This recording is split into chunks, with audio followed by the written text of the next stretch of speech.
Simplex me. Watch out now, Chimfana, Jacket to S, Crispy na Simplex, Yamina Nico, Jana kupero razorira, wesi munzira, mozo ndibudira, kusachka, ndiko kunondikurira, ndiri wosire muwondo ndakavataurira, saka ndikati, kunge pasuka, ndakudaukara, boys ndakachamka, pachida kudya ndiro ini ndosuka, nonditaura ndisipo vese ndatindobuka.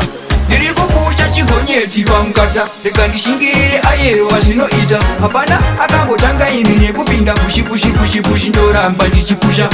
Boys chigonyeti pamukata, reka ndishingirire ayewa zvinoita. Hapana akangotanga imi nekupinda pushi ndoramba ndichipusha.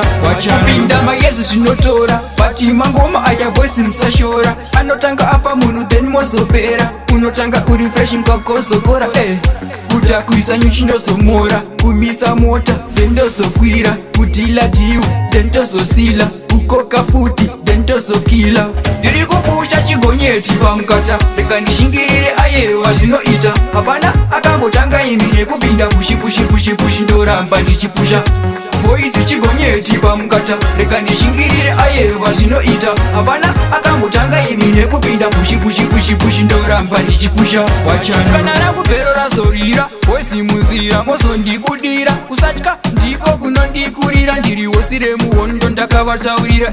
Saka ndikati kunge pasuka, ndakudaukara boys ndakachamka, pachida kudya ndiro ini ndosuka, nonditaura ndisipo vese ndatindobuka. Ndiri kupusha chigonyeti pamukata, reka ndishingirire ayewa zvinoita. Hapana akangotanga imi nekupinda pushi ndoramba ndichipusha.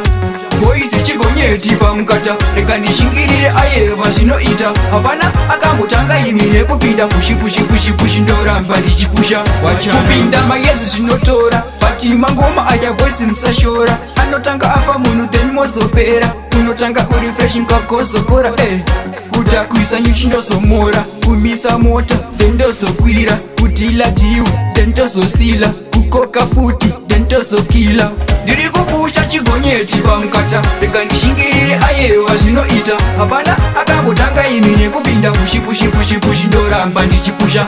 Boys chigonyeti pamukata, reka ndishingirire ayewa zvinoita. Hapana akangotanga imi nekupinda pushi ndoramba ndichipusha.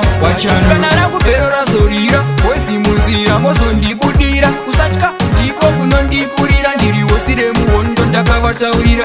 Saka ndikati kunge pasuka, ndakudaukara boys ndakachamka, pachida kudya ndiro ini ndosuka, nonditaura ndisipo vese ndatindobuka.